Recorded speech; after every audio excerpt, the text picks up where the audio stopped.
सारे फिरोजपुर अर्बन ते जिन्ने भी इत्थे व्यापारी ट्रेड विंग तो साथी आए ने, मैं सारिਆਂ ਨੂੰ बेनती करूंगा कि सारे खड़े होकर श्री अरविंद केजरीवाल जी का स्वागत करनगे।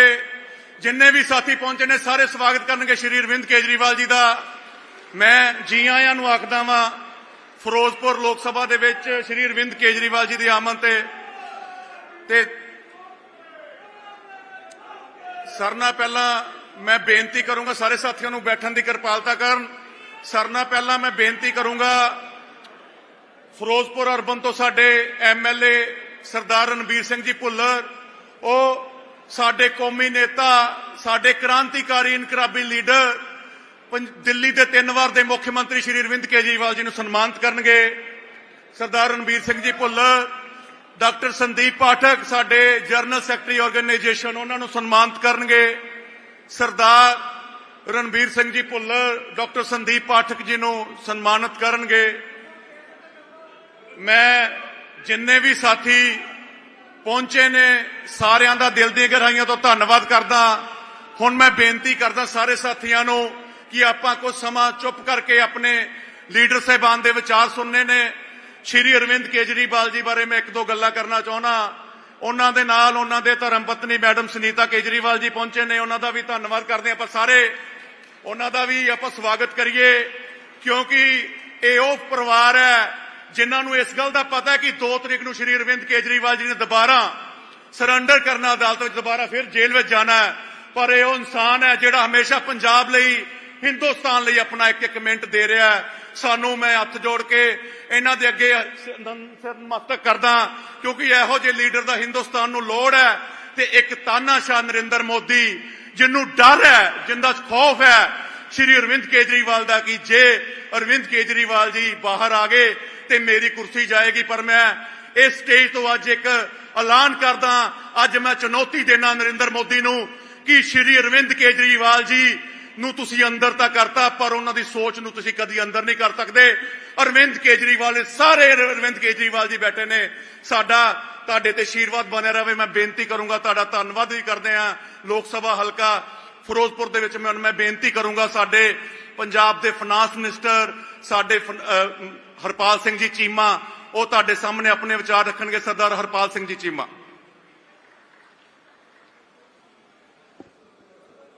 मंच ते विराजमान आम आदमी पार्टी के कौमी कन्वीनर, दिल्ली के मुख्यमंत्री श्री अरविंद केजरीवाल जी, आम आदमी पार्टी के नैशनल जनरल सैकटरी राज्य सभा मैंबर संदीप पाठक जी, तुहाडे लोक सभा हलका फिरोजपुर तो तुहाडे बनन जा रहे MP काका बराड़ जी, सारे MLA साहबान, सब तो पहला बुलाओ फतेह। वाहिगुरू जी का खालसा, श्री वाहिगुरू जी की फतेह। अज देश के अंदर भारतीय जनता पार्टी जेकर किसी तो डरदी आ तो मैं समझदा वो आम आदमी पार्टी तो डरदी आ, और अरविंद केजरीवाल जी तो डरदी आ क्योंकि क्रांतिकारी विचारों के धारनी, देश की सियासत नूं बदलण वाले कल्ले अरविंद केजरीवाल जी ने जिन्हां देश की सियासत बदली आ। अज भरावो आम आदमी पार्टी के पंजाब 92 MLA ने के, बहुत सारे चेयरमैन ने, बहुत बड़ी एक लीडरशिप आ, वो मैं समझदा तां संभव हो सकी आ जेकर अरविंद केजरीवाल जी इस देश के अंदर सियासत करने लिए आए, सियासत के अंदर बदलाव करने लिए आए। अज देश के अंदर ਜਿਹੜੇ ਵੱਡੇ ਵੱਡੇ ਘਰਾਣੇ ਸੀਗੇ, ਜਿਹੜੇ ਵੱਡੇ ਵੱਡੇ ਸਿਆਸੀ ਘਰਾਣੇ ਸੀ, ਜੇ ਮੈਂ ਗੱਲ ਕਰਾਂ ਬਾਦਲ ਪਰਿਵਾਰ ਦੀ, ਜੇ ਮੈਂ ਗੱਲ ਕਰਾਂ ਕਾਂਗਰਸੀਆਂ ਦੀ ਵੱਡਿਆਂ ਵੱਡੇ ਦੀ, ਜੇਕਰ ਉਹਨਾਂ ਲੋਕਾਂ ਨੂੰ ਹਰਾਇਆ ਤਾਂ ਆਮ ਘਰਾਂ ਦੇ ਮੁੰਡੇ ਕੁੜੀਆਂ ਨੇ ਹਰਾਇਆ ਤਾਂ ਸਿਰਫ ਤੇ ਸਿਰਫ ਅਰਵਿੰਦ ਕੇਜਰੀਵਾਲ ਜੀ ਦੀ ਬਦੌਲਤ ਹਰਾਇਆ। ਸੋ ਮੈਂ ਇਹਨਾਂ ਨੂੰ ਸੈਲੂਟ ਕਰਦਾ, ਸਲਾਮ ਕਰਦਾ ਔਰ ਫਿਰੋਜ਼ਪੁਰ ਦੀ ਧਰਤੀ ਤੇ ਪਹੁੰਚਣ ਤੇ ਵੈਲਕਮ ਕਰਦਾ, ਜੀ ਆਇਆਂ ਨੂੰ ਆਖਦਾ। ਭਰਾਵੋ, केजरीवाल साहब ने, सरदार भगवंत सिंह मान मानयोग मुख्यमंत्री साहब ने जिन्ने डिपार्टमेंट साडे सारे कैबिनेट मंत्रियों को सौंपे, जिम्मेवारी सौंपी, उन्होंने सारिਆਂ ਦੀ ਅੱਜ हालात ਜਿਹੜੇ ਨੇ पंजाब सब तो वधिया ने। मैं GST की गल करा क्योंकि व्यापारी भरा आए लगे। GST के अंदर OTS जी वन टाइम सैटलमेंट स्कीम लैके आंदी, वन टाइम सैटलमेंट स्कीम जो आई तो मैं समझदा पंजाब के व्यापारियों का लगभग 250 करोड़ रुपए तो उपर का फायदा होयागा, जबकि जिहड़ियां पहलियां 2 OTS स्कीमां सी वो फेल होईयां ने पंजाब च। OTS 1 अकाली दल BJP के समय आई सी, बिल्कुल फेल हो चुकी सी, सिर्फ 4 करोड़ की रिकवरी हुई। OTS 2 जी कांग्रेस समय आई वो 5 करोड़ की रिकवरी हुई, बिल्कुल फेल हो चुकी आ। जी OTS 3 आ ਜਿਹੜੀ ਕਿ ਸਾਡੀ ਸਰਕਾਰ ਦੇ ਸਮੇਂ ਆਮ ਆਦਮੀ ਪਾਰਟੀ ਦੀ ਸਰਕਾਰ ਦੇ ਸਮੇਂ ਆਈ ਆ, ਅੱਜ ਉਹਦੇ ਵਿੱਚ 45,000 ਤੋਂ ਵੱਧ 45,000 ਤੋਂ ਵੱਧ ਵਪਾਰੀ ਭਰਾਵਾਂ ਨੂੰ ਪੰਜਾਬ 'ਚ ਫਾਇਦਾ ਮਿਲਿਆ ਔਰ 250 ਕਰੋੜ ਤੋਂ ਉੱਪਰ ਦਾ ਜਿਹੜਾ ਟੈਕਸ ਸੀ ਉਹ ਵੇਵ ਆਫ ਹੋਇਆ, ਖਤਮ ਹੋਇਆ। ਇਹ ਵੱਡੀ ਰਾਹਤ ਜਿਹੜੀ ਆ ਮੈਂ ਸਮਝਦਾ ਸਰਦਾਰ ਭਗਵੰਤ ਸਿੰਘ ਮਾਨ ਜੀ ਨੇ ਤੁਹਾਡੀ ਸਰਕਾਰ ਨੇ ਦਿੱਤੀ ਆ। ਸੋ ਵੱਡਾ ਵਪਾਰੀਆਂ ਦਾ ਫਾਇਦਾ ਹੋਇਆ। ਪੰਜਾਬ ਦੇ ਅੰਦਰ ਅਰਵਿੰਦ ਕੇਜਰੀਵਾਲ ਜੀ ਦੇ ਦਿਸ਼ਾ ਨਿਰਦੇਸ਼ ਹੇਠ, ਇਹਨਾਂ ਦੇ ਦਿਸ਼ਾ ਨਿਰਦੇਸ਼ਾਂ ਦੇ ਅਧੀਨ ਕੰਮ ਕਰਦੇ ਆ। ਪੰਜਾਬ 'ਚ ਪਹਿਲੀ ਵਾਰ ਹੋਇਆ ਕਿ ਐਕਸਾਈਜ਼ ਦਾ ਮਾਲੀਆ 40% ਵਧਿਆ। ਪੰਜਾਬ 'ਚ ਐਕਸਾਈਜ਼ ਦਾ ਮਾਲੀਆ 40% ਵਧਿਆ। GST ਦੀ ਆਮਦਨ 16% ਵਧਿਆ।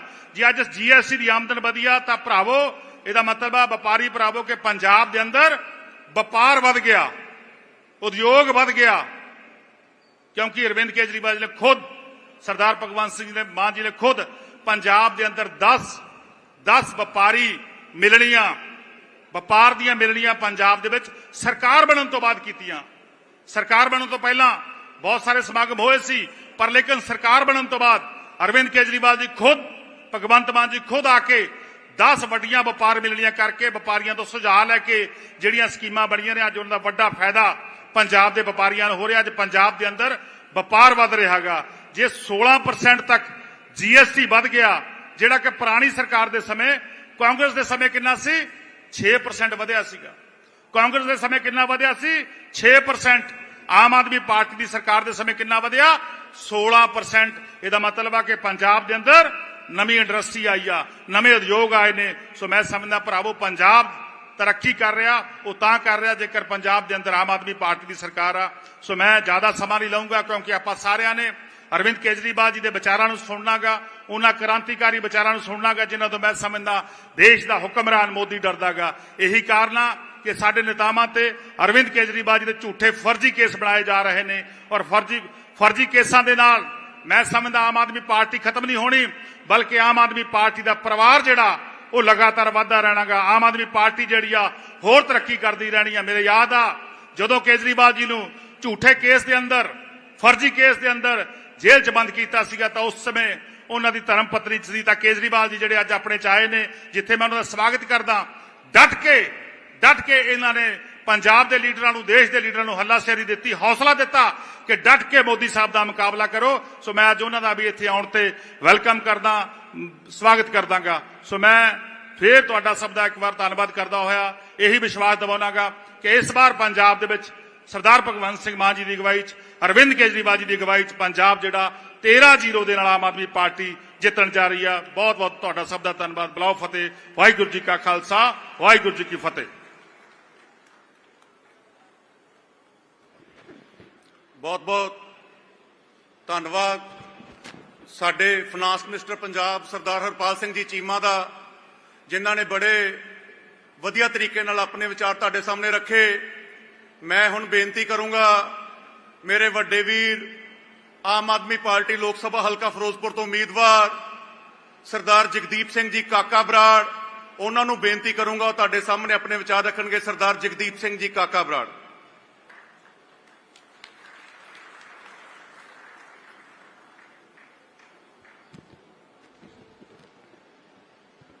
सामने बैठे हल्का फिरोजपुर दे व्यापारी भाईचारा, साडी स्टेज ते विराजमान साडे बहुत ही आदरणीय सत्कारयोग साडी पार्टी के सुप्रीमो ते जिन्हां नूं अज लोह पुरुष कहण दे भी असीं गुरेज नहीं कर सकते, अरविंद केजरीवाल जी, उन्हां दे नाल साडे फाइनांस मंत्री चीमा साहब, भैन जी बलजीत कौर जी, इस हल्के के MLA भुल्लर साहब, साडे अपने इस हल्के तो खिंदा जी, ते मैं ना लेना पहला भुल गया सी, साडे संदीप पाठक जी जिहड़े इस एरिए दे सारे हिंदुस्तान की आम आदमी पार्टी नूं लोक सभा मैंबर भी ने ਤੇ ਨਾਲ ਉਹ ਇਹਦੇ ਸਾਰੇ ਸੰਗਠਨ ਦੇ ਹੈੱਡ ਵੀ ਨੇ। ਸਾਡੇ ਵਿੱਚ ਆਏ ਸਾਡੇ ਭੈਣ ਜੀ ਸੁਨੀਤਾ ਜੀ, ਸਾਰਿਆਂ ਦਾ ਇੱਥੇ ਆਉਣ ਤੇ ਜੀ ਆਇਆਂ ਆਖਦੇ ਹਾਂ ਤੇ ਸਾਰਿਆਂ ਨੂੰ ਫਤਿਹ ਅਰਜ਼ ਕਰਦੇ ਹਾਂ। ਵਾਹਿਗੁਰੂ ਜੀ ਕਾ ਖਾਲਸਾ, ਵਾਹਿਗੁਰੂ ਜੀ ਕੀ ਫਤਿਹ। ਜੈ ਸ਼੍ਰੀ ਰਾਮ, ਜੈ ਹਿੰਦ। ਵੀਰੋ, ਅੱਜ ਆਪਾਂ ਅਰਵਿੰਦ ਜੀ ਦੇ ਵਿਚਾਰ ਸੁਣ ਲਈ ਇੱਥੇ ਇਕੱਠੇ ਹੋਏ ਹਾਂ। ਮੈਂ ਸਭ ਤੋਂ ਪਹਿਲਾਂ ਇਹ ਕਹੂੰਗਾ ਕਿ ਇਹੋ ਜਿਹੇ ਇਨਸਾਨ ਕਦੇ ਕਦੇ ਆਉਂਦੇ ਆ ਦੁਨੀਆ ਤੇ। ਜਦੋਂ ਮੋਦੀ ਦੀ ਜ਼ਾਲਮ ਸਰਕਾਰ ਨੇ ਇਹਨਾਂ ਨੂੰ ਅੰਦਰ ਕੀਤਾ ਤਾਂ 2-4 ਦਿਨ ਇਹ ਲੱਗਿਆ ਸੀ ਕਿ ਪਤਾ ਨਹੀਂ ਕਿਉਂ ਜਾ ਪਾਰਟੀ ਦੇ ਉੱਤੇ ਪਹਾੜ ਟੁੱਟ ਗਿਆ, ਪਰ ਇਹਨਾਂ ਨੇ ਅੰਦਰ ਬੈਠਿਆ ਹੋਇਆ ਸੰਦੀਪ ਜੀ ਦੀ ਅਗਵਾਈ ਦੇ ਵਿੱਚ ਜਿਸ ਤਰ੍ਹਾਂ ਪੰਜਾਬ ਨੂੰ ਚਲਾਇਆ, ਮਾਨ ਸਾਹਿਬ ਦੀ ਅਗਵਾਈ ਦੇ ਵਿੱਚ ਜਿਸ ਤਰ੍ਹਾਂ ਪੰਜਾਬ ਨੂੰ ਚਲਾਇਆ, ਉਹ ਇੱਕ ਮਿਸਾਲ ਹੈ। ਤੇ ਆਖਰਕਾਰ ਹਿੰਦੁਸਤਾਨ ਦੀ ਸਰਕਾਰ ਸੀ ਜਿਹੜੀ ਜ਼ਾਲਮ ਸਰਕਾਰ, ਉਹਦੀ ਹਾਰ ਹੋਈ ਤੇ ਸਾਡੀਆਂ ਜਿਹੜੀਆਂ ਹਾਈ ਕੋਰਟ, ਸੁਪਰੀਮ ਕੋਰਟ ਦੀਆਂ ਅਦਾਲਤਾਂ ਹੈ, ਉਹਨਾਂ ਨੇ ਇਸ ਗੱਲ ਨੂੰ ਮੰਨ ਲਿਆ ਕਿ ਇਹ ਸਿਆਸੀ ਰੰਜਿਸ਼ ਹੈ, ਸਿਆਸੀ ਰੰਜਿਸ਼ ਕਰਕੇ ਕੀਤਾ ਗਿਆ। ਇਹ ਸਾਰੀਆਂ ਗੱਲਾਂ ਤੋਂ ਬਾਅਦ ਅਸੀਂ ਇਹ ਨਿਸ਼ਚਾ ਕੀਤਾ ਹੋਇਆ ਹੈ ਕਿ ਜਦੋਂ ਵੀ ਅਰਵਿੰਦ ਕੇਜਰੀਵਾਲ ਜੀ ਕਿਤੇ ਆਉਂਦੇ ਆ, ਅਸੀਂ ਇਹਨਾਂ ਦੇ ਨਾਮ ਦੇ ਮਗਰ ਲੋਹ ਪੁਰਸ਼ ਜਿਨ੍ਹਾਂ ਨੇ ਹੌਸਲਾ ਨਹੀਂ ਛੱਡਿਆ, ਜਿਨ੍ਹਾਂ ਨੇ ਹਿੰਮਤ ਨਹੀਂ ਛੱਡੀ, ਔਰ ਅੱਜ ਉਹ ਜਿੱਤ ਤੁਹਾਡੇ ਸਾਹਮਣੇ ਬੈਠੀ ਹੈ, ਨਹੀਂ ਤਾਂ ਮੋਦੀ ਸਾਹਿਬ ਹੋਰਾਂ ਦੇ ਹੌਸਲੇ ਹੋਰ ਬੁਲੰਦ ਹੋ ਜਾਣੇ ਸੀ ਕਿ ਅਸੀਂ ਦਬਾ ਕੇ ਵੀ ਰਾਜਨੀਤੀ ਕਰ ਸਕਦੇ ਹਾਂ। ਪਰ ਮੋਦੀ ਸਾਹਿਬ ਇੱਕ ਗੱਲ ਭੁੱਲ ਚੁੱਕੇ ਹੈ ਕਿ ਹਿੰਦੁਸਤਾਨ ਦੇ ਲੋਕ, ਪੰਜਾਬ ਦੇ ਲੋਕ ਨਾ ਤਾਂ ਅਬਦਾਲੀ ਤੋਂ ਦਬੇ ਹੈ, ਨਾ ਸ਼੍ਰੀਮਤੀ ਇੰਦਰਾ ਗਾਂਧੀ ਨੇ ਧੱਕਾ ਕੀਤਾ ਸੀ ਉਹਦੇ ਤੋਂ ਦਬੇ ਸੀ, ਨਾ ਮੋਦੀ ਤੋਂ ਦਬਣ ਵਾਲੇ ਹੈ। ਇਸੇ ਤਰ੍ਹਾਂ ਅਸੀਂ ਇਸ ਜੰਗ ਨੂੰ ਜਾਰੀ ਰੱਖਦੇ ਹੋਏ ਅੱਗੇ ਵਧਦੇ ਰਵਾਂਗੇ ਤੇ ਕਿਸੇ ਵੀ ਦਬਾਅ ਦੇ ਥੱਲੇ ਨਹੀਂ ਆਵਾਂਗੇ। ਮੈਂ ਇੱਕ ਬੇਨਤੀ ਕਰੂੰਗਾ ਕਿ ਆਉਣ ਵਾਲੀ 13 ਤਰੀਕ ਨੂੰ ਆਪਾਂ ਸਾਰੇ ਪੰਜਾਬ ਦੀਆਂ 13 ਸੀਟਾਂ ਜਿਤਾ ਕੇ ਅਰਵਿੰਦ ਕੇਜਰੀਵਾਲ ਸਾਹਿਬ ਦੀ ਝੋਲੀ 'ਚ ਪਾਈਏ, ਸਰਦਾਰ ਭਗਵੰਤ ਮਾਨ ਦੀ ਝੋਲੀ 'ਚ ਪਾਈਏ, ਸੰਦੀਪ ਪਾਠਕ ਜੀ ਦੀ ਝੋਲੀ 'ਚ ਪਾਈਏ।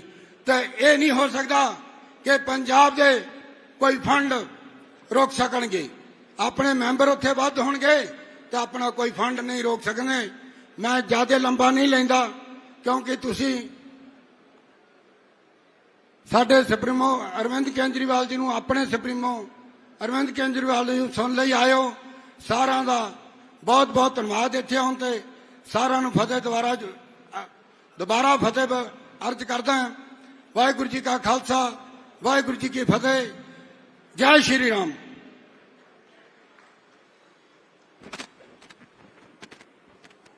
ਬਹੁਤ ਬਹੁਤ ਧੰਨਵਾਦ ਮੇਰੇ ਵੱਡੇ ਵੀਰ, ਸਾਡੇ ਲੋਕ ਸਭਾ ਹਲਕਾ ਫਿਰੋਜ਼ਪੁਰ ਤੋਂ ਉਮੀਦਵਾਰ ਸਰਦਾਰ ਜਗਦੀਪ ਸਿੰਘ ਜੀ ਕਾਕਾ ਬਰਾੜ, ਜਿਨ੍ਹਾਂ ਨੇ ਆਪਣੇ ਵਿਚਾਰ ਤੁਹਾਡੇ ਸਾਹਮਣੇ ਰੱਖੇ। ਇਸ ਵਪਾਰ ਮਿਲਣੀ ਦੇ ਵਿੱਚ ਫਿਰੋਜ਼ਪੁਰ ਅਰਬਨ ਹਲਕੇ ਤੋਂ ਵੱਖ-ਵੱਖ ਟ੍ਰੇਡਸ ਦੇ, ਵੱਖ-ਵੱਖ ਇੰਡਸਟਰੀ ਦੇ ਜਿਹੜੇ ਵੀ ਸਾਡੇ ਸਾਥੀ ਆਏ ਨੇ, ਸਾਰਿਆਂ ਦਾ ਮੈਂ ਧੰਨਵਾਦ ਕਰਦਾ। ਬੜੇ ਜਿਹੜੇ ਵਪਾਰੀ ਭਰਾ ਨੇ ਵੱਖ-ਵੱਖ ਟ੍ਰੇਡਸ ਤੋਂ, ਉਹਨਾਂ ਦੇ ਵਿਚਾਰ ਆਏ ਨੇ ਸਾਡੇ ਦਰਮਿਆਨ। ਪਰ ਮੈਂ ਤੁਹਾਨੂੰ ਹੱਥ ਜੋੜ ਕੇ ਬੇਨਤੀ ਕਰਦਾ ਕਿ ਅਸੀਂ ਇੰਨੇ ਸਾਥੀ ਜਿਹੜੇ ਆਏ, ਤੁਸੀਂ ਸਾਰੇ ਸਤਿਕਾਰਯੋਗ ਹੋ, ਸਾਰਿਆਂ ਦਾ ਅਸੀਂ ਸਤਿਕਾਰ ਕਰਦੇ ਹਾਂ। ਕੁਝ ਕੁ ਸਾਥੀਆਂ ਦੇ ਮੈਂ ਨਾਮ ਲਵਾਂਗਾ ਜਿਨ੍ਹਾਂ ਦੇ ਜਿਹੜੇ ਆਪਣੇ ਜਿਹੜੇ ਵਿਚਾਰ, ਆਪਣੇ ਜਿਹੜੇ ਵੀ ਸੁਝਾਅ ਨੇ ਉਹ ਸ਼੍ਰੀ ਅਰਵਿੰਦ ਕੇਜਰੀਵਾਲ ਦੇ ਸਾਹਮਣੇ ਆਪਣੇ ਰੱਖਣਗੇ। ਕੇਜਰੀਵਾਲ ਸਾਹਿਬ ਆਪਣੇ ਦੇ ਅੱਗੇ ਹੁਣ ਮੈਂ ਇੱਕ ਇੱਕ ਕਰਕੇ ਨਾਮ ਲਵਾਂਗਾ। ਬਿਲਕੁਲ ਥੋੜੇ ਸਮੇਂ ਦੇ ਵਿੱਚ ਉਹਨਾਂ ਨੇ ਆਪਣੇ ਜਿਹੜੇ ਵਿਚਾਰ ਨੇ, ਜਿਹੜੇ ਆਪਣੇ ਜਿਹੜੇ ਸੁਝਾਅ ਨੇ ਉਹ ਸ਼੍ਰੀ ਅਰਵਿੰਦ ਕੇਜਰੀਵਾਲ ਜੀ ਦੇ ਸਾਹਮਣੇ ਰੱਖਣੇ। ਸਾਰਿਆਂ ਨਾਲ ਪਹਿਲਾਂ ਮੈਂ ਬੇਨਤੀ ਕਰੂੰਗਾ ਕਮਲ ਕਿਸ਼ੋਰ ਫਿਰੋਜ਼ਪੁਰ ਤੋਂ, ਜਿਹੜੇ ਰਾਈਸ ਮਿਲ ਇੰਡਸਟਰੀ ਦੇ ਪ੍ਰਧਾਨ ਨੇ। ਕਮਲ ਕਿਸ਼ੋਰ ਜੀ ਫਿਰੋਜ਼ਪੁਰ ਰਾਈਸ ਇੰਡਸਟਰੀ ਦੇ ਜਿਹੜੇ ਹੈਗੇ ਨੇ ਪ੍ਰਧਾਨ, ਉਹਨਾਂ ਨੂੰ ਬੇਨਤੀ ਕਰੂੰਗਾ ਉਹਨਾਂ ਸਾਹਮਣੇ ਮਾਈਕ ਦਿੱਤਾ ਜਾਵੇ, ਉਹ ਆਪਣੇ ਵਿਚਾਰ ਤੁਹਾਡੇ ਸਾਹਮਣੇ ਰੱਖਣਗੇ। ਕਮਲ ਕਿਸ਼ੋਰ ਜੀ। मैं कमल किशोर राइस इंडस्ट्री फिरोजपुर तो। मेरे ਜਿਹੜੇ ਆਪਣੇ ਵਿਚਾਰ ਜਿਹੜੇ ਹੈਗੇ ਜੀ, ਇਹਦੇ 'ਚ ਸਾਨੂੰ ਰਾਈਸ ਇੰਡਸਟਰੀ ਦੇ ਵਿੱਚ ਮਾਰਕੀਟ ਫੀਸ ਤੇ ਆਰਡੀਐਫ ਰਿਫੰਡ ਹੁੰਦਾ ਸੀ ਐਕਸਪੋਰਟ ਦੇ ਅਗੇਂਸਟ, ਜਿਹੜਾ ਕਿ ਪਿਛਲੇ ਕੁਝ ਸਾਲਾਂ ਤੋਂ ਬੰਦ ਹੈ ਜੀ।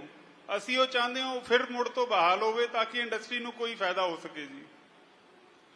ਥੈਂਕ ਯੂ ਜੀ, ਬਹੁਤ ਧੰਨਵਾਦ ਕਮਲ ਕਿਸ਼ੋਰ ਜੀ, ਜਿਹੜਾ ਤੁਹਾਡਾ ਸੁਝਾਅ ਆਇਆ ਇਹਨੂੰ ਬਾਅਦ ਦੇ ਵਿੱਚ ਸ਼੍ਰੀ ਅਰਵਿੰਦ ਕੇਜਰੀਵਾਲ ਜੀ ਬਰੀਫ ਕਰਨਗੇ। ਮੈਂ ਹੁਣ ਬੇਨਤੀ ਕਰੂੰਗਾ ਸ਼ਸ਼ੀ ਸ਼ਰਮਾ ਜੀ ਨੂੰ। ਸ਼ਸ਼ੀ ਸ਼ਰਮਾ ਜੀ ਦਾ ਨਾਮ ਆਇਆ। हेलो हेलो कमल किशोर जी, ये तो कमल किशोर जी, सेंटर गवर्नमेंट ने करना है ना। आपको अगर एक्सपोर्ट पे इंसेंटिव मिलता था सेंटर गवर्नमेंट देती होगी।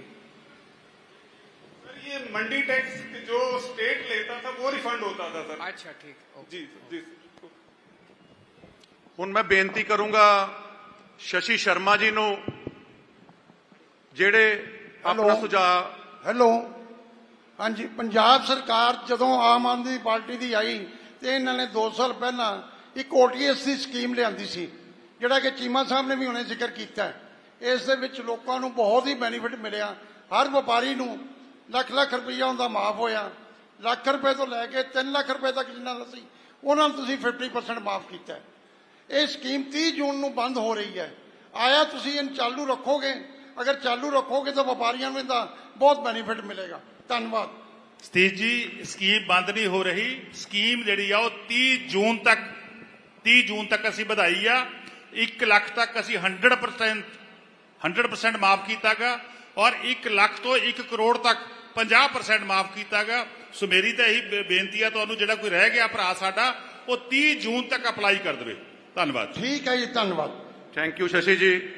ਹੁਣ ਮੈਂ ਬੇਨਤੀ ਕਰੂੰਗਾ ਫਿਰੋਜ਼ਪੁਰ ਦੇ ਵਪਾਰ ਤੋਂ, ਇੰਡਸਟਰੀ ਤੋਂ ਜਿਹੜੇ ਸਾਡੇ ਭਰਾ ਨੇ, ਪ੍ਰਵੀਨ ਮੰਗਲ ਜੀ ਦਾ ਵੀ ਸੁਝਾਅ ਆਇਆ। ਉਹ ਆਪਣੇ ਜਿਹੜਾ ਸੁਝਾਅ ਹੈ, ਜਿਹੜਾ ਆਪਣਾ ਵਿਚਾਰ ਹੈ, ਉਹ ਦੱਸਣਗੇ।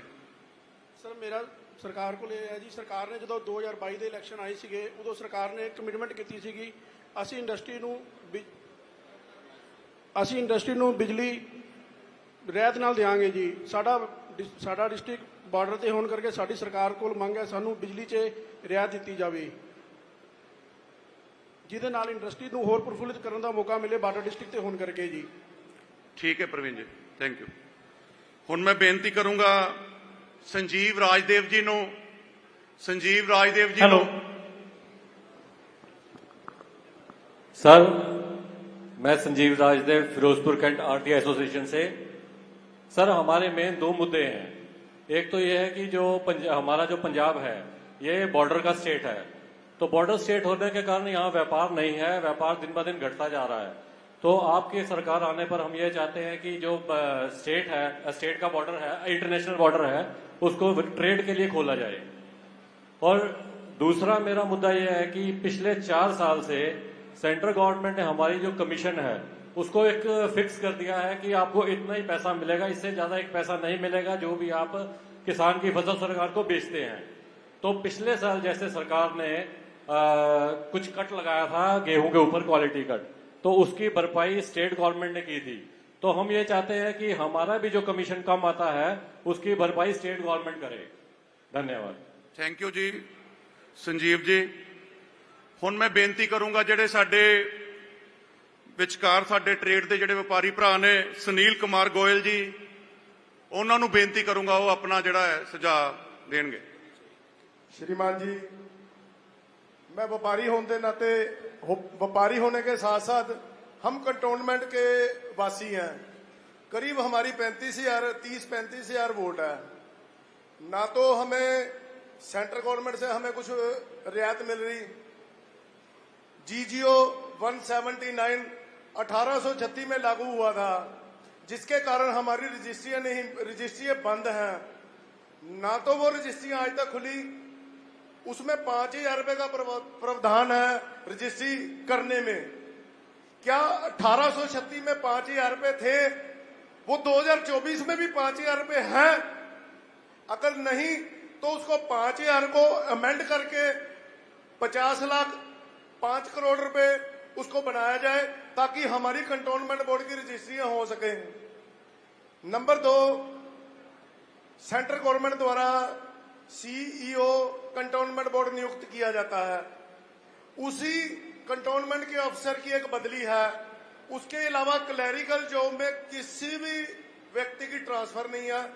वो लोग अपनी मनमानी करते हैं और कंटोनमेंट बोर्ड के मसले में लोग इतना खराब होते हैं, किसी की बिल्डिंग नहीं बनाने दी जाती, किसी का व्यापार खत्म किया जाता है। क्या आने वाली सरकार में क्या आप इस बारे में कोई विचार करेंगे? क्योंकि बदली ही एक मुलाजिम के सिर पर तलवार होती है भी शायद मेरी बदली ना हो जाए, मैं इनका नुकसान ना करूं। जो आदमी यहां पर ही पैदा हुआ, वहीं कंटोनमेंट में लगा, वहीं रिटायर हुआ, उसकी कहीं भी बदली नहीं है।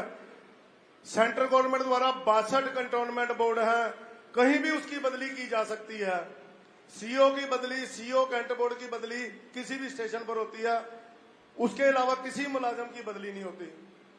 लोगों को घर बनाने में दिक्कत है, वोटर हैं पंजाब के, वोटर हैं फिरोजपुर के, कोई भी प्रावधान नहीं है, रजिस्ट्री बंद है। सन 75 साल हो गए हमारे को यहाँ रहते हुए, आज तक किसी ने रजिस्ट्री के बारे में नहीं सोचा। तो इस बारे में सोचना बहुत जरूरी है। ਧੰਨਵਾਦ ਸੁਨੀਲ ਜੀ, ਤੁਸੀਂ ਆਪਣੇ ਜਿਹੜੇ ਵਿਚਾਰ ਰੱਖੇ ਸੁਝਾਅ ਦਿੱਤੇ। ਹੁਣ ਮੈਂ ਤੁਹਾਡੇ ਸਾਰਿਆਂ ਦੇ ਬੇਨਤੀ ਕਰੂੰਗਾ ਖੜੇ ਹੋ ਕੇ ਤਾੜੀਆਂ ਦੀ ਗੂੰਜ ਦੇ ਨਾਲ ਸਾਡੇ ਕੌਮੀ ਨੇਤਾ ਸ਼੍ਰੀ ਅਰਵਿੰਦ ਕੇਜਰੀਵਾਲ ਜੀ ਨੂੰ ਬੇਨਤੀ ਕਰਾਂਗੇ, ਉਹ ਆਪਣੇ ਵਿਚਾਰ ਤੁਹਾਡੇ ਸਾਹਮਣੇ ਰੱਖਣ। ਸ਼੍ਰੀ ਅਰਵਿੰਦ ਕੇਜਰੀਵਾਲ ਜੀ।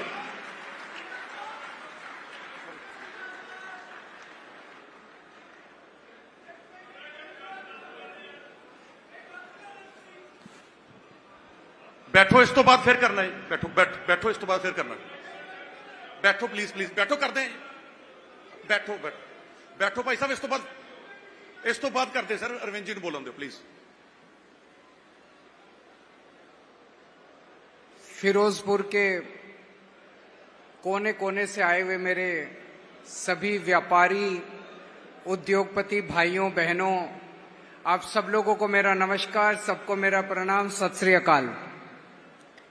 सबसे पहले मैं माफी चाहता हूं, कुछ लोग बोलना चाह रहे हैं, समय थोड़ा सा कम है, अगर आप लिख के दे देंगे एक एक चीज, एक बार बोल उनको दे दो। मैं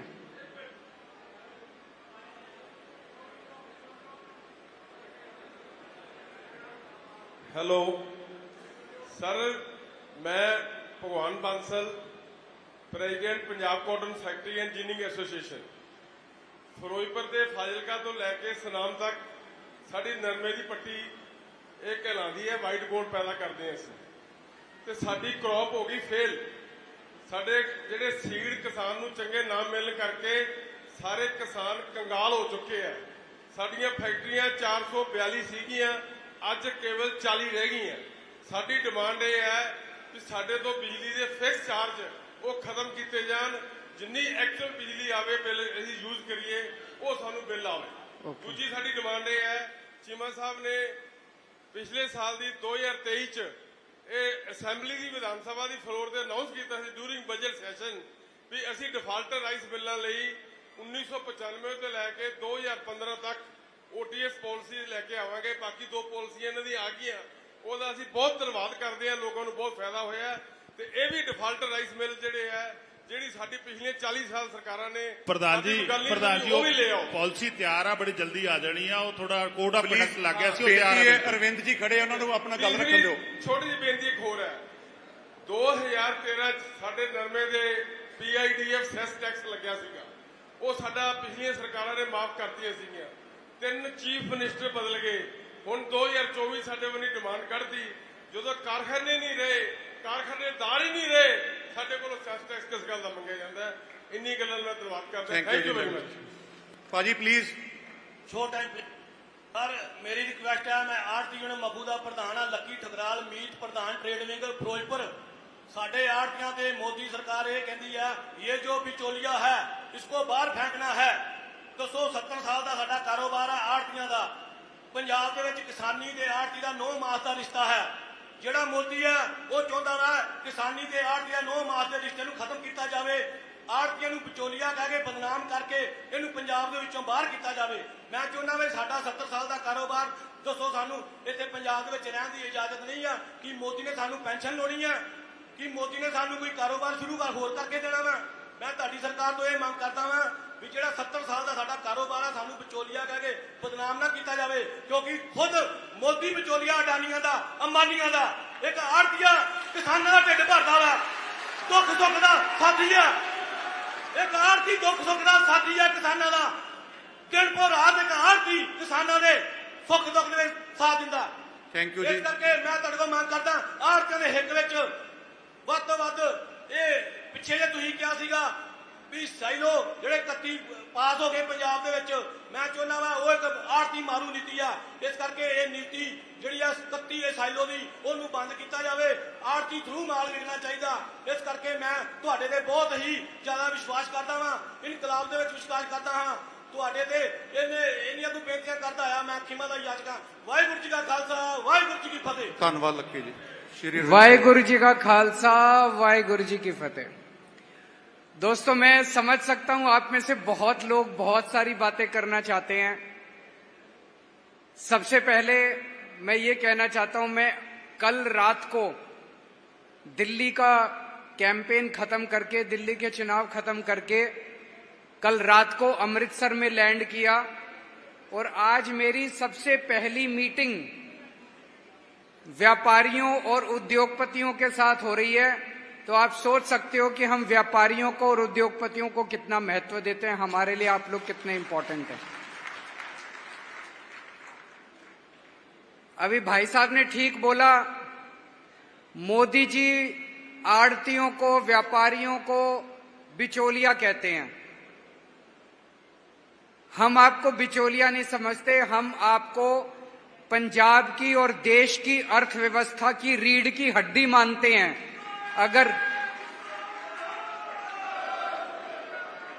अगर हमारे व्यापारी नहीं होंगे, अगर हमारे उद्योगपति नहीं होंगे, तो हमारा देश 2 मिनट के लिए भी आगे नहीं चल सकता। जहां एक तरफ किसान और मजदूर हमारे देश की अर्थव्यवस्था के लिए जरूरी हैं, दूसरी तरफ व्यापारी और उद्योगपति हमारी देश की अर्थव्यवस्था के लिए उतने ही जरूरी हैं। तो सबसे पहली आम आदमी पार्टी के नेशनल कन्वीनर की मीटिंग पंजाब के अंदर व्यापारियों और उद्योगपतियों के साथ हो रही है। आप इससे समझ सकते हो कि हमारे मन में आपके लिए कितनी इज्जत है और हम पंजाब के लिए आपको कितना इंपॉर्टेंट मानते हैं। आज से 1 साल पहले मैं पंजाब आया था। मैंने और भगवंत मान साहब ने व्यापारियों के साथ कई सारी मिलनी की थी। हम दोनों अमृतसर गए, जलंधर गए, लुधियाना गए, मोहाली गए और वहां पे हर शहर के व्यापारियों को और उद्योगपतियों के साथ बैठ के 3-3 घंटे तक हमने मीटिंग की थी। आज थोड़ा सा समय कम है क्योंकि चुनाव प्रचार के लिए मुझे जाना है। 3-3 घंटे बैठ के मैंने खुद एक एक पॉइंट लिखा था, जो जो समस्याएं थी। मेरे जाने के बाद मान साहब ने पूरे पंजाब के अंदर होशियारपुर गए, वो दसुआ गए, दीनानगर गए, पटियाला गए, मोगा गए, पठानकोट गए। वहां पे उन्होंने व्यापारियों के साथ बैठ के मिलनी करी और एक एक सभा के सारे पॉइंट, सारे बड़े बड़े अधिकारियों को साथ लेके गए थे और सारे पॉइंट्स नोट किए। उनमें से कई चीजों पे काम शुरू हो गया, कईयों पे अभी काम चल रहा है। मैं ये नहीं कहूंगा कि सब कुछ ठीक हो गया, लेकिन एक चीज देखने की जरूरत है। 2 साल हुए हमारी सरकार बने हुए। हमारी सरकार के पहले पंजाब में इंडस्ट्री की और व्यापार की इतनी बुरी हालत थी, इतनी बुरी हालत थी कि पंजाब की इंडस्ट्री पंजाब छोड़ छोड़ के मध्य प्रदेश, उत्तर प्रदेश, हिमाचल प्रदेश, राजस्थान, आसपास के सारे स्टेट्स में जा रही थी। पिछले 2 साल के अंदर ये पंजाब से बाहर जाने का सिलसिला खत्म हुआ है और इंडस्ट्री का पंजाब में आने का सिलसिला चालू हुआ है। मान साहब ने पिछले 2 साल में देश भर में घूम घूम के खुद जा जाके इंडस्ट्री के मालिकों के साथ बातचीत करी। आप लोगों ने सोशल मीडिया पे देखा होगा। और आज 56,000 करोड़ रुपए की बड़ी बड़ी इंडस्ट्री बाहर से पंजाब में इन्वेस्टमेंट करना चालू कर दिया। कोई एमओयू साइन नहीं हुए, फर्जी एमओयू नहीं है। उन्होंने जमीन खरीद ली, नारियल फोड़ दिया, फैक्ट्री की कंस्ट्रक्शन चालू हो गई। 56,000 करोड़ का इन्वेस्टमेंट 2 साल के अंदर कोई छोटी चीज नहीं होती। किसी राज्य में इतना नहीं हुआ। वो क्यों हुआ? बड़ी बड़ी इंडस्ट्री, टाटा स्टील का सबसे बड़ा प्लांट पंजाब के, जमशेदपुर के बाद सबसे बड़ा प्लांट पंजाब के अंदर लग रहा है।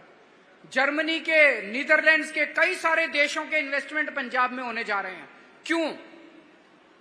जब भी इतनी बड़ी बड़ी इंडस्ट्री आती है, वो सबसे पहले देखती है इनके यहां लॉ एंड ऑर्डर तो ठीक है।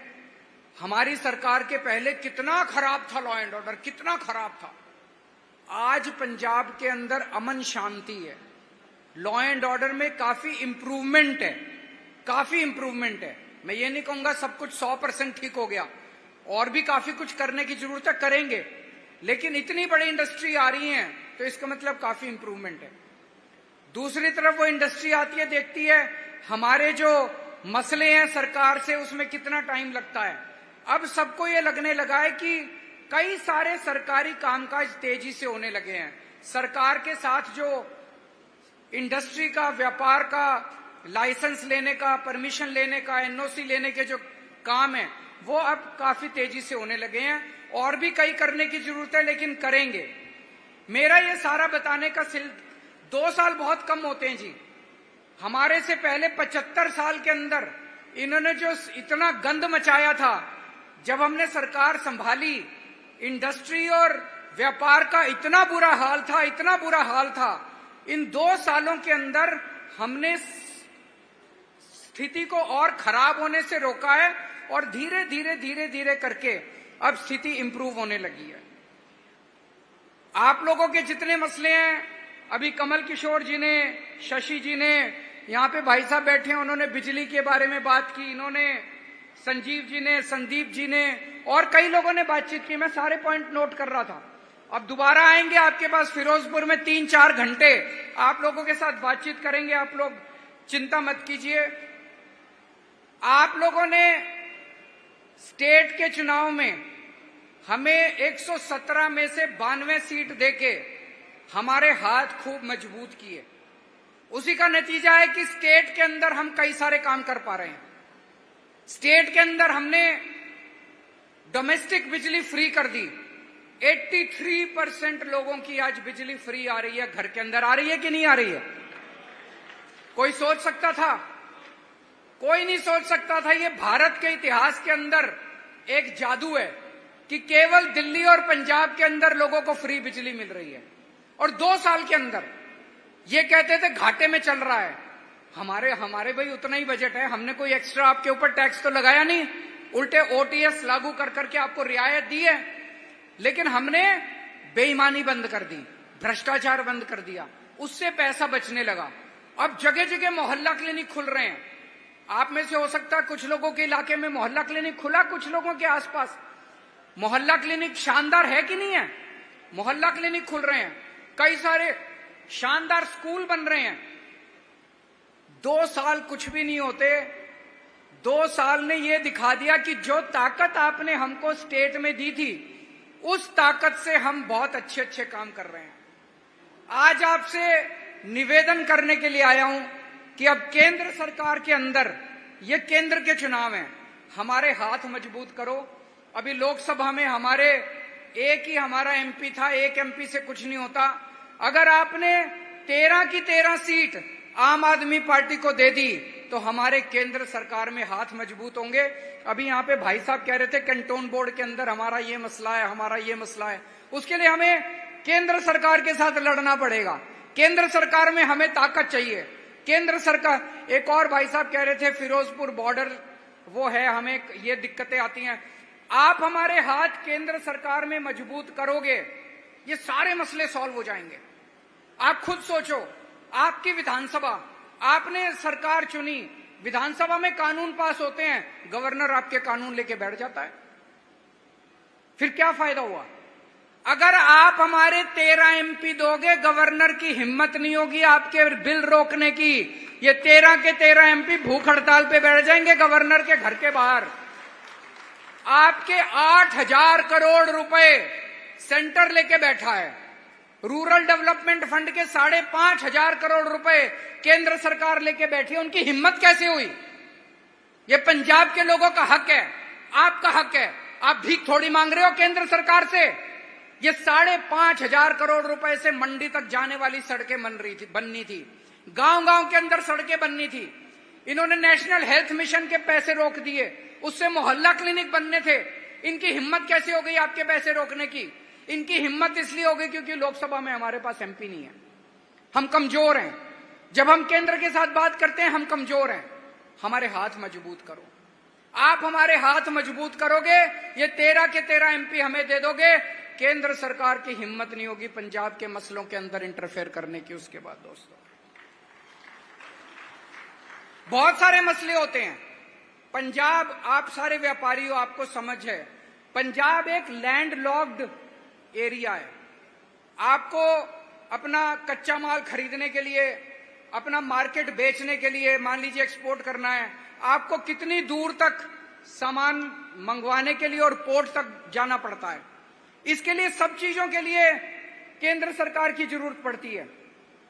हमारे पास हमारे थर्मल पावर प्लांट हैं, हमारी उड़ीसा के अंदर हमारी कोल माइन है पंजाब की। उड़ीसा से कोयला लाना चाहते थे हम, हमारी कोल माइन है, पंजाब की कोल माइन है, वहां से कोयला लाना चाहते थे।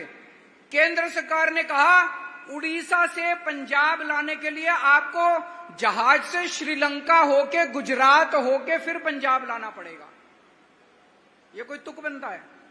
दादागिरी है, गुंडागर्दी है। अगर वो कर देते, बिजली 2 रुपए पर यूनिट महंगी हो जाती सस्ती होने की बजाय। मान साहब को लड़ना पड़ा केंद्र सरकार से, तब उन्होंने सीधे ट्रेन दी हमें, और अब पूरी से सीधा यहां पे आता है, और इस वजह से हम आपकी बिजली, डोमेस्टिक बिजली सस्ती कर पाए। लेकिन अभी केवल मान साहब लड़ रहे हैं केंद्र सरकार से, अकेला आदमी कहां लड़ेगा? अगर आपने ये 13 MP दे दिए तो आप ये सोचो भगवंत मान के 13 हाथ हो जाएंगे।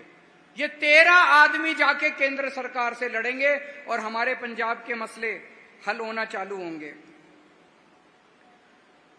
दोस्तों, एक और बहुत जरूरी बात है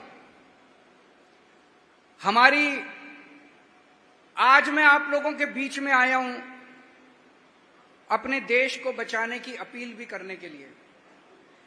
पंजाब के लोगों ने आजादी की लड़ाई में सबसे बड़ी भूमिका अदा की थी।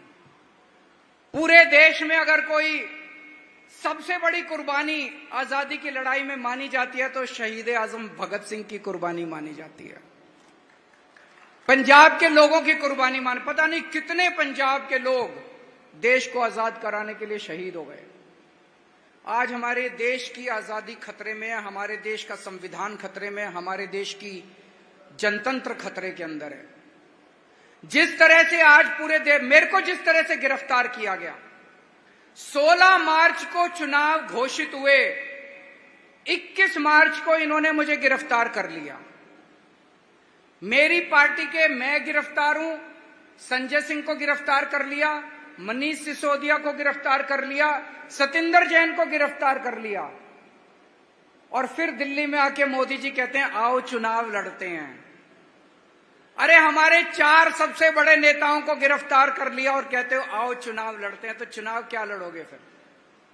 उधर महाराष्ट्र के अंदर मोदी जी ने एनसीपी की पार्टी के 2 टुकड़े कर दिए, उनकी पार्टी छीन ली, उनका सिंबल छीन लिया। शिवसेना के 2 टुकड़े कर दिए, उनकी पार्टी छीन ली, उनका सिंबल छीन लिया।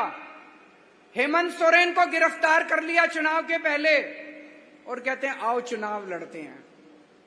तो सबको पता है चुनाव लड़ने, ये तो बकवास है। जैसे पाकिस्तान में हुआ, पाकिस्तान के अंदर उन्होंने इमरान खान को गिरफ्तार कर लिया, उनकी पार्टी छीन ली, उनका सिंबल छीन लिया और उसके बाद चुनाव कराया, जीत गए वो लोग। जबकि इमरान खान अगर बाहर होता तो इमरान खान की पार्टी जीतती, सब लोग जानते हैं।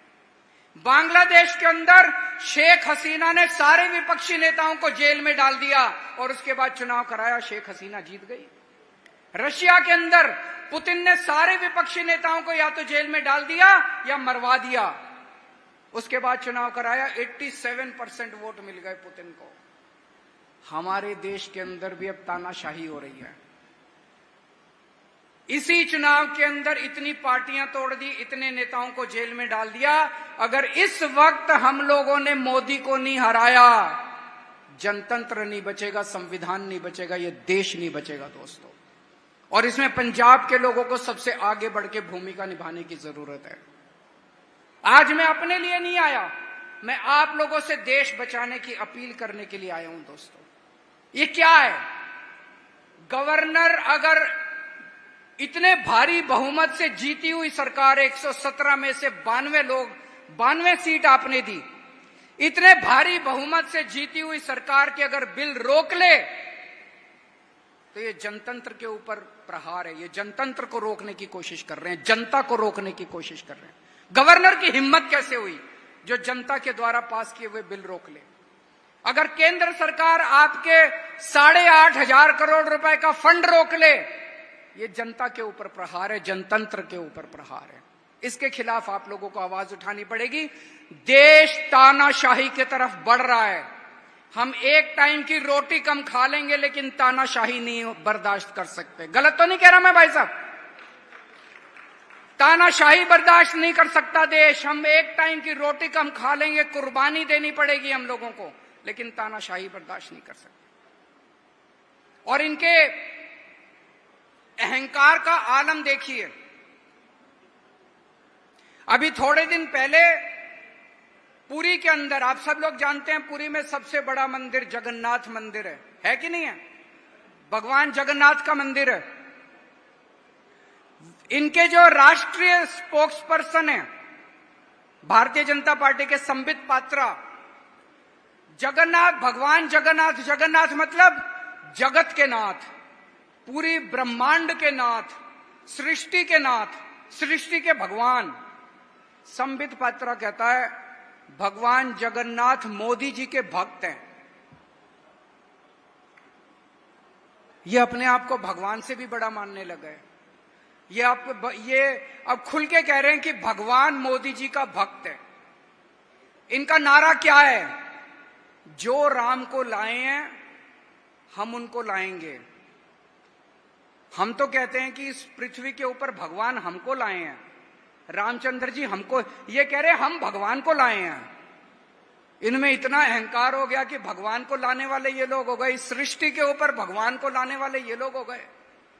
हम तो यही कहते हैं ना कि भगवान ने हमें पैदा किया पृथ्वी पे, भगवान ने ये पूरी कायनात रची, भगवान ने ये सृष्टि रची। अब ये कह रहे हैं मोदी जी ने ये सृष्टि रची। इस अहंकार का तो जवाब देना पड़ेगा। अब ये आम जनता को कुत्ते बिल्ली समझते हैं, ये आम जनता को कुछ नहीं, इंसान नहीं समझते ये आम जनता को दोस्तों। ये संविधान बदल देंगे। अगर ये तीसरा टर्म आ गया, ये दोबारा आ गया, ये संविधान बदल देंगे और सबसे पहले आपका रिजर्वेशन खत्म करेंगे। शुरू से आरएसएस और बीजेपी और इनकी सहयोगी संस्थाएं रिजर्वेशन के खिलाफ हैं। ये आपका रिजर्वेशन खत्म करेंगे। आज मैं अपने लिए नहीं आया, इस देश को बचाने की अपील करने के लिए आया हूं और आपसे निवेदन करने के लिए आया हूं कि मान साहब के हाथ मजबूत कीजिए, मान साहब की सरकार के हाथ मजबूत कीजिए, ताकि हम सब लोग मिलके पंजाब की तरक्की कर सकें और देश को बचा सकें। दोस्तों, इतनी गर्मी में मैं देख रहा हूं सब लोग अपना पंखा झल रहे हैं, इतनी देर से आप बैठे हुए हैं, हमें सुनने के लिए आप सब लोगों का बहुत बहुत शुक्रिया। सत श्री अकाल।